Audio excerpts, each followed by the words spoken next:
नमस्कार मित्रों, आप सभी लोगों का आपका YouTube चैनल मैं भारत हूँ पर स्वागत है। मैं भारत हूँ, ऋषियों की भूमि, वीरों का देश है।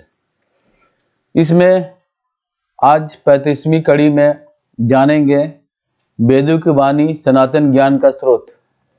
इसके अंतर्गत यजुर्वेद, कर्मकांड और यज्ञ की विधि, इसके बारे में विस्तार से जानेंगे और हमारी भारत की यात्रा जारी रहेगी।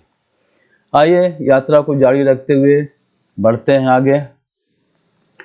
हमने पहले वीडियो में ऋग्वेद, सामवेद के बारे में जाना और आज इसमें यजुर्वेद के बारे में जानेंगे। ऋग्वेद जहाँ मंत्रों का भंडार है और सामवेद संगीत की आत्मा है, वही यजुर्वेद को कर्मकांड का वेद कहा जाता है।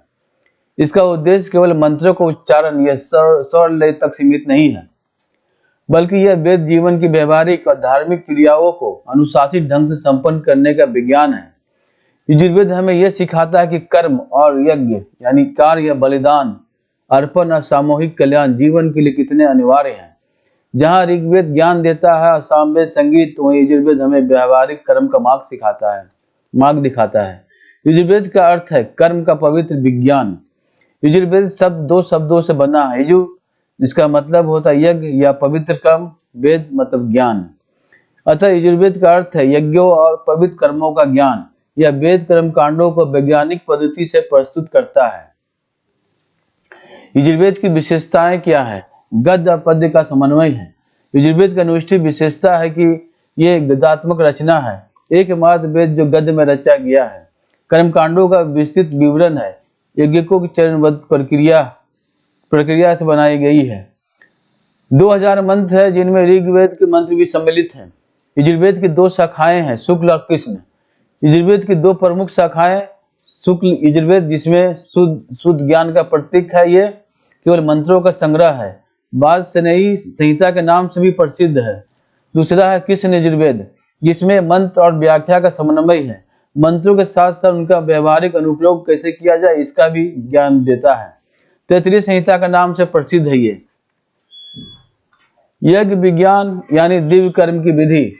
यजुर्वेद यज्ञों को वैज्ञानिक प्रक्रिया के रूप में प्रस्तुत करता है। और यज्ञ क्या अंग क्या है यज्ञ के? पहला है द्रव्य, जिसमें हवन सामग्री, घी, संविधा और औषधियां हैं। देवता आह्वान किए जाने दिव्य शक्तियां, जिसे देवताओं को आह्वान किया जाता है। त्याग, आत्मीय भाव से की गई आहुति। यज्ञ के प्रकार, पहला नित्य यज्ञ, दैनिक अग्निहोत्र। दूसरा नैमित्तिक यज्ञ, जिसे विशेष अवसरों पर होने वाले यज्ञ। तीसरा काम यज्ञ, विशेष इच्छाओं की पूर्ति हेतु यज्ञ। कर्मकांड, कर्म को पवित्र बनाना। यजुर्वेद कर्मकांड के माध्यम से सिखाता है किस प्रकार साधारण कर्म को भी पवित्र बनाया जा सकता है। संकल्प क्या है? कर्म के प्रारंभ में संकल्प लेना। मंत्र, प्रत्येक कर्म को मंत्रों से अभिमंत्रित करना। भाव, कर्म को भक्ति भाव से करना। यजुर्वेद का दार्शनिक पक्ष क्या है, इसके बारे में आइए जानते हैं। यजुर्वेद केवल बाह्य कर्मकांड नहीं सिखाता, बल्कि आंतरिक यज्ञ की भी शिक्षा देता है। प्राणायाम जिसे कहते हैं, हम लोग हमेशा दिनचर्या में करते हैं, बहुत लोग करते हैं, ये श्वास का यज्ञ है। जप क्या है? जो मंत्र का हम लोग जाप करते हैं, यह मंत्रों का यज्ञ है। और हम लोग जो ध्यान करते हैं, यह चित्त का यज्ञ है। यज्ञ का वैधानिक महत्व, आधुनिक विज्ञान में यज्ञों के महत्व को स्वीकार करता है। वायु शुद्धि, हवन की धुआं वातावरण को शुद्ध करती है। सूक्ष्म जीवाणु नाश, औषधीय सामग्री से हानिकारक जीवाणु नष्ट हो जाते हैं। मनोवैज्ञानिक लाभ, सामूहिक यज्ञ से सामाजिक एकता बढ़ती है। यजुर्वेद की प्रासंगिकता, आज के युग में यजुर्वेद की शिक्षाएं अत्यंत प्रासंगिक हैं। पहला, पर्यावरण संरक्षण, यज्ञों द्वारा वातावरण की शुद्धि होती है। सामाजिक एकता, सामूहिक अनुष्ठानों में एकता, लोग आते हैं, एक जगह एकत्रित होते हैं, अनुष्ठान करते हैं, यज्ञ करते हैं। आध्यात्मिक विकास, नियमित कर्मकांड से मानसिक शांति मिलती है। यजुर्वेद का संदेश, कर्म ही यज्ञ है। यजुर्वेद का मूल संदेश है कर्म को यज्ञ बनाओ। गृहस्थ का क्या कर्तव्य है? दैनिक कर्म को यज्ञ समान करना। सामाजिक दायित्व, समाज के हित में कर्म करना। दैवीय भय, प्रत्येक कर्म को ईश्वर को समर्पित करना। यही यजुर्वेद का मूल संदेश है। यजुर्वेद का स्वरूप और विभाजन क्या है? यजुर्वेद मूलतः यज्ञों अनुष्ठानों के लिए आवश्यक मंत्रों, सूत्रों और प्रक्रियाओं का संकलन है। इसमें ऋग्वेद के मंत्रों को कर्मकांडीय ढांचे में बांधा गया है। यजुर्वेद के दो मुख्य रूप है, शुक्ल यजुर्वेद जिसे वाजसनेयी संहिता भी कहा जाता है। इसमें मंत्र और प्रक्रिया दोनों अलग अलग व्यवस्थित है, यह स्पष्ट और सुसंगत है। दूसरा कृष्ण यजुर्वेद, ये तृतीय संहिता भी कहलाता है, जिसमें मंत्र और ब्राह्मण यानी व्याख्या मिले जुले रूप में है। यजुर्वेद और कर्मकांड में क्या रिश्ता है? यजुर्वेद का सबसे प्रमुख योगदान है कर्मकांड का विधिवत निरूपण। इसमें बताया गया है कि यज्ञ अनुष्ठान किस प्रकार किए जाए, कौन सा मंत्र कब बोला जाए, कौन सा आहुति किस देवता को दी जाए। संध्या वदन से लेकर राजसूय, अश्वमेध और अग्निष्टोम जैसे महायज्ञों का भी विधि इसमें दी गई है। इसमें यह भी स्पष्ट है कि यज्ञ केवल बाहरी क्रिया नहीं बल्कि अंतरकरण की शुद्धि और लोक कल्याण का माध्यम है। यजुर्वेद में कर्म का अर्थ केवल धार्मिक अनुष्ठान नहीं बल्कि कर्तव्य पालन और जीवन में अनुशासन भी है। यजुर्वेद में यज्ञ का महत्व, यज्ञ का शाब्दिक अर्थ है यज्ञ, धातु से उत्पन्न, जिसका मतलब है पूजा, दान और संगति। यजुर्वेद यज्ञ को केवल देवताओं को प्रसन्न करने का साधन नहीं मानता है बल्कि इसे ब्रह्मांडीय संतुलन और सामाजिक समरसता का आधार मानता है। प्राकृतिक दृष्टिकोण से यज्ञ अग्नि, वायु, जल आदि 5 तत्वों की शुद्धि और संतुलन बनाए रखता है। सामाजिक दृष्टिकोण से यज्ञ सामूहिक सहभागिता एकता का प्रतीक है। आध्यात्मिक दृष्टिकोण से ये यज्ञ आत्मा को देवत्व से जोड़ता, त्याग की भावना भी सिखाता है। यजुर्वेद की दार्शनिक गहराई में उतरते हैं, क्या है देखें जरा।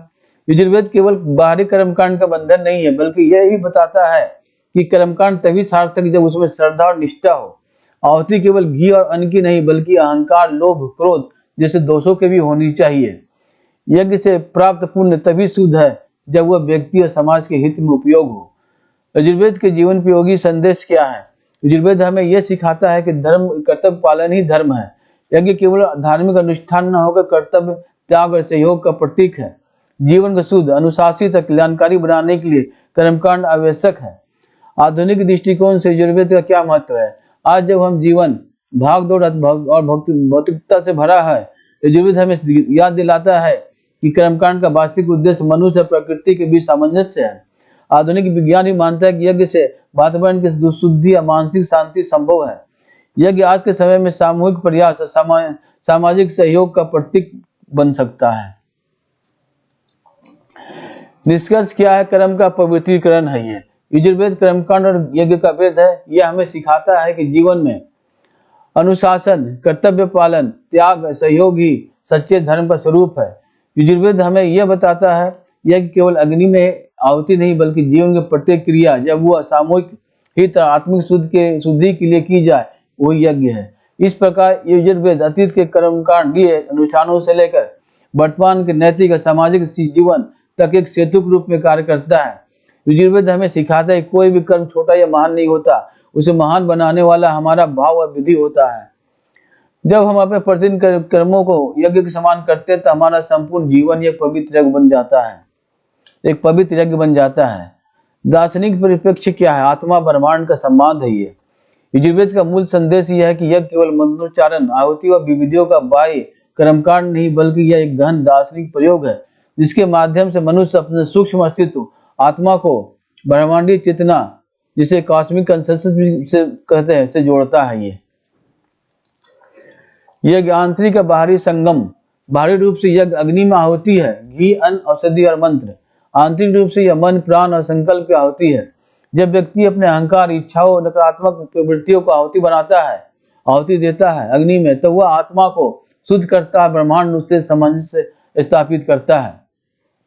इसलिए यज्ञ, इसका मतलब अहंकार का दहन और आत्मा का विस्तार। यज्ञ संवाद की प्रक्रिया क्या है? यज्ञ को एक संवाद के रूप में समझा जा सकता है। मनुष्य का प्रश्न है ये ब्रह्मांड मेरा अस्तित्व क्या है, मेरा उद्देश्य क्या है? तो ब्रह्मांड का उत्तर आता है यज्ञ के अग्नि और मंत्रों के माध्यम से चेतना का प्रवाह जो व्यक्ति के भीतर ज्ञान और शांति और शक्ति के रूप में प्रकट होता है। यह संवाद दर्शाता है कि हम विभाजित इकाइयां नहीं बल्कि एक सर्वव्यापक ऊर्जा का हिस्सा है। यज्ञ का आत्मिक रहस्य क्या है? अग्नि मध्यस्थ यानी अग्नि देवता को देवदूत कहा गया है। यह मध्यस्थता का काम करता है क्योंकि वो मानव की प्रार्थना को देवत्व तक और देवत्व की शक्ति को मानव तक पहुंचाता है। आहुति क्या है? आत्मसमर्पण। आहुति का गुण अर्थ है अपने भीतर की जड़ता, क्रोध, लोभ, वासना और अहंकार को अग्नि में समर्पित कर देना। धूम और ज्योति, चेतना को उत्थान। धूम ऊपर उठता है तो ज्योति चमकती है। यह संकेत है कि आत्मा का संवाद ब्रह्मांड तक पहुंच रहा है और वहीं से प्रकाश ज्ञान यानी ज्ञान लौटकर भीतर भर रहा है। दार्शनिक दृष्टिकोण से यज्ञ का महत्व है। यजुर्वेद बताता है कि यज्ञ आत्मा परमात्मा के बीच का सेतु काम करता है। ये सूक्ष्म और स्थूल जगत को जोड़ने वाली प्रक्रिया है, भौतिक आध्यात्मिक जीवन का संतुलन है। ये हमें यह भी सिखाता है कि हर कर्म यदि यज्ञ भाव से किया जाए अर्थात स्वार्थ रहित होकर समर्पण के साथ, तो वही संवाद ब्रह्मांड से निरंतर चलता रहता है। आधुनिक व्याख्या में समझते हैं यजुर्वेद को आज के संदर्भ में जब विज्ञान ऊर्जा आदान प्रदान वाइब्रेशंस और कॉस्मिक नेटवर्क की बात करता है तब यज्ञ को ऐसे समझा जा सकता है। यह आध्यात्मिक वाईफाई है जिसके द्वारा आत्मा ब्रह्मांड से जुड़ती है। आहुति मंत्र फ्रीक्वेंसी बनाते हैं जो हमारी चेतना को उच्चतर स्तरों तक ले जाती है। इस प्रकार यज्ञ केवल प्राचीन अनुष्ठान नहीं बल्कि एक जीवन संवाद और ऊर्जा का एक्सचेंज है। संक्षेप में समझा जाए दार्शनिक दृष्टि से यज्ञ यानी आत्मा ब्रह्मांड के बीच एक अनंत संवाद जिसे मनुष्य स्वयं को खोकर संपूर्णता में विलीन हो जाता है। जीवन प्रयोगी अनुप्रयोग कैसे उपयोग किया जाए इसका यजुर्वेद में वर्णित है कि केवल अग्नि में आहुति डालने का अनुष्ठान नहीं है बल्कि आत्मा समाज और ब्रह्मांड के प्रति उत्तरदायित्व का प्रतीक भी है। यदि हम इसे दैनिक जीवन में उतारे तो हम यह समझ में आता है कि हर कार्य यज्ञ हो सकता है यदि उसे निस्वार्थता समर्पण और कर्तव्य बोध से जुड़ा हो। यज्ञ कार्य यज्ञ क्या है? जब हम अपने पैसे व्यवसाय या पढ़ाई को केवल व्यक्तिगत लाभ का साधन न मानकर समाज के हित के लिए भी कार्य करते हैं तो यह कर्म यज्ञ कहलाता है। उदाहरण के लिए शिक्षक केवल वेतन के लिए नहीं बल्कि ज्ञान वितरण के लिए पढ़ाता है। किसान केवल अपने परिवार का पेट भरने के लिए नहीं बल्कि पूरे समाज का भरण पोषण करने के लिए उपजाता है। संबंध यज्ञ क्या है? यज्ञ का अर्थ है देना और साझा करना। यदि हम अपने परिवार मित्रों से केवल लेने की भावना न रखकर स्नेह सहयोग और समय देने की भावना रखें तो यह संबंध यज्ञ बन जाते हैं। यह होती अग्नि में नहीं बल्कि हृदय की अग्नि में दी जाती है। सेवा यज्ञ क्या है? यजुर्वेद कहता है कि समाज के कल्याण में आत्मा का कल्याण है। जब हम दीनहीन बीमार या असहाय की सेवा करते हैं तो यह सेवा यज्ञ है। उदाहरण के लिए किसी वृद्ध की सहायता करना, किसी छात्र को निःशुल्क पढ़ाना या किसी जरूरतमंद को भोजन कराना, ये सब आधुनिक यज्ञ हैं। ध्यान यज्ञ क्या है? ध्यान में मनुष्य अपने अहंकार इच्छाओं विकारों को आहुति रूप में मन की अग्नि में समर्पित करता है। इससे आत्मा शुद्ध होती है और वह ब्रह्म से एकाकार होने की क्षमता प्राप्त करती है। यही आंतरिक यज्ञ है जो बिना किसी बाहरी साधन के किया जा सकता है। अगर अंत में हम देखें संक्षेप में तो सारांश इस प्रकार यजुर्वेद का यज्ञ केवल अग्निकुंड तक सीमित नहीं है। यह जीवन की हर गतिविधि को यज्ञ मानने का दर्शन है। कार्य यज्ञ है जब उसमें समर्पण हो, संबंध यज्ञ है जब उसमें प्रेम और सहयोग हो, सेवा यज्ञ जब उसमें निस्वार्थता हो, ध्यान यज्ञ है जब उसमें आत्मा का शुद्धिकरण हो। यजुर्वेद हमें यही सिखाता है कि हर श्वास, हर कर्म और हर विचार यदि ब्रह्मांड को समर्पित है तो यज्ञ है। तो मित्रों, आज की यात्रा यहीं तक। आप विश्राम कीजिए, थोड़ा मनन कीजिए। आज जो हमने डिस्कशन किए, यज्ञ किए, आज ये यज्ञ मैं भारत हूँ, एक तरह से यज्ञ है। भारत की यात्रा भी एक तरह का यज्ञ है। इस यज्ञ में आप शामिल हो रहे हैं और आनंद उठा रहे हैं, अपने आत्मा का आनंद उठा रहे हैं। तो मित्रों, आज यहीं तक, फिर मिलते हैं अगले वीडियो में। अगर हमारे कंटेंट अच्छे लगे हो तो निश्चित रूप से आप सब्सक्राइब करें, लाइक करें, शेयर करें और फिर बेल बटन प्रेस करें ताकि हमारा वीडियो अपलोड होते ही आप तक पहुंच जाए। तो मिलते हैं अगले वीडियो तक। नमस्कार मित्रों।